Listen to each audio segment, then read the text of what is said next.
আবারও চলে এসেছি একটা গুরুত্বপূর্ণ ভিডিও নিয়ে। পুরো ভিডিওটা দেখবেন। ভিডিওর মাধ্যমে জেনে নিন আপনাদের শরীরের কি কি উপকারে লাগবে এই একটা রুটি নিয়মিত খেলে। এই শীতের মৌসুমে আপনারা এই রুটি নিয়মিত খেলে বাতের ব্যথা, জয়েন্টের ব্যথা উপশমে কাজ করে। এছাড়া খারাপ কোলেস্ট্রলের মাত্রা কমে যায় এই রুটি খেলে। এই রুটিতে রয়েছে ফাইবার, এছাড়া ফাইটোকেমিক্যাল রয়েছে যা অ্যান্টিঅক্সিডেন্ট হিসাবে কাজ করে, স্মৃতিশক্তি প্রখর করে তোলে। ডায়াবেটিস আক্রান্তদের এই রুটি খুব উপকারী। এই রুটি নিয়মিত খেলে ডায়াবেটিসদের ওষুধ খাওয়ার কোনো প্রয়োজন নেই। আর এই রুটির উপাদান হলো ধনেপাতা। চলুন তাহলে দেখে নিন কীভাবে রুটিটা খুব সহজে বানিয়ে নেওয়া যায়। আমি 1 আটি মতো ধনেপাতা নিয়েছি আর ধনেপাতাগুলোকে ছোট ছোট করে কেটে নিলাম। কেটে নেওয়ার পরে জল দিয়ে ভালোভাবে পরিষ্কার করে ধুয়ে নিতে হবে। এরপরে একটা মিক্সিং জার নিয়েছি আর জারের মধ্যে আমি ধনেপাতাগুলোকে ব্লেন্ড করে নেব। এই রকম পাত্র না থাকলে আপনারা শিলনোড়াতেও ভালোভাবে বেটে নিতে পারেন। একটা লঙ্কা দিয়ে দিলাম, আধা কাপ মতো জল, তারপরে ঢাকা দিয়ে আমি ভালোভাবে ব্লেন্ড করে নিচ্ছি।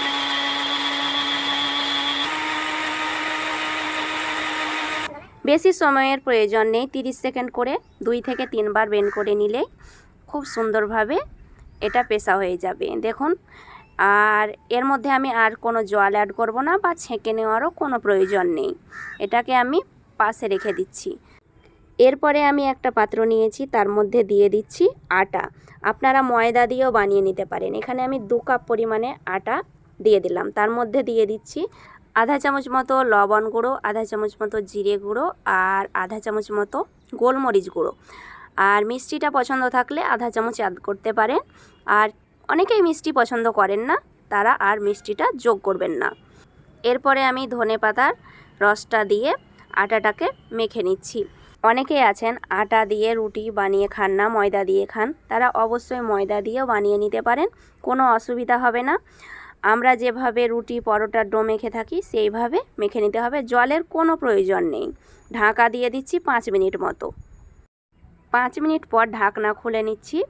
আর এই ডোটা বেশ সেট হয়ে গেছে, একটু নরমও হয়ে গেছে, বেলার মতো হয়ে গেছে।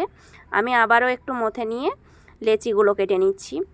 এই রুটিগুলো আপনারা নিয়মিত বানিয়ে খাবেন, আপনাদের শরীরের যে সমস্যাগুলো আছে সব দূর হয়ে যাবে, আপনারা সুস্থ স্বাভাবিক জীবনযাপন করবেন। আমি রুটি পরোটা যেভাবে নর্মাল বেলে থাকি সেইভাবেই গোল করে বেলে নেব। এই রেসিপিটা আশা করছি সবার ভালো লাগবে। আর ভালো লেগে থাকলে একটা লাইক করবেন।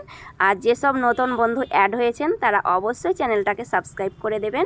পাশে থাকা বেল আইকনটি অল করবেন, আপনাদের কাছে আমার পৌঁছে যাবে নতুন নতুন রেসিপিগুলো। এই রুটি বানানো খুব সহজ, আপনারা সকালে বা রাত্রের ডিনারে বানিয়ে খেতে পারেন। আর খেতেও হয় অসাধারণ স্বাদের। এই ধনেপাতার ফ্লেভারটাও খুব সুন্দর। আর রুটি বা পরোটা যেটাই বানান না কেন খুব ভালো লাগবে খেতে। আর শীতকালে আমাদের ধনেপাতাটা অ্যাভেলেবল বাজারে পাওয়া যায়, তাই ধনেপাতা দিয়ে আপনারা ইচ্ছে মতো রেসিপি বানিয়ে খেতে পারেন। তার মধ্যে এই রুটিটা হচ্ছে বেস্ট। আমি রুটিটা বানিয়ে খাওয়ার কথা বলছি, আপনারা পরোটা পছন্দ করলে পরোটাও খেতে পারেন, কিন্তু আপনাদের শরীরটাকে সুস্থ রাখার জন্যে রুটিটা অবশ্যই বানাতে বলবো। আর রুটিটাই বানিয়ে খাবেন। আমি একটা করে বানাচ্ছি না, সবগুলোকে একসঙ্গেই বেলে নিচ্ছি। আর বেলে নেওয়ার পরে আমি রুটিগুলোকে সেঁকে নেব। আমার রুটি বেলা হয়ে গেছে, এরপর আমি সেঁকে নিচ্ছি। দেখুন, এইভাবে একটু পাতলা করে যেভাবে নর্মাল বেলেন সেইভাবে বেলে নিতে হবে। একটা প্যানের মধ্যে আমি রুটিটাকে সেঁকে নিচ্ছি। একটু হালকাভাবে চাপ দিলেই চারিপাশ ভালোভাবে ফলে যাবে। দেখুন, ফুলে উঠেছে। এক পাশ হয়ে গেলে আর এক পাশ আমি করে দেব। যেভাবে রুটি সেঁকে থাকেন সেইভাবেই সেঁকে নেবেন। আর খেতেও হয় অনেক মজার, টেস্টি। একবার বাড়িতে বানিয়ে খাবেন, বাচ্চাদেরকে টিফিন হিসাবেও বানিয়ে দিতে পারেন। বাচ্চারা খুব খুশি হবে রং বেরঙের রুটি পরোটা পেলে। আজ তাহলে এই পর্যন্তই, আবার আসছি অন্য কোনো রেসিপি নিয়ে। ভালো থাকবেন, সুস্থ থাকবেন, ধন্যবাদ।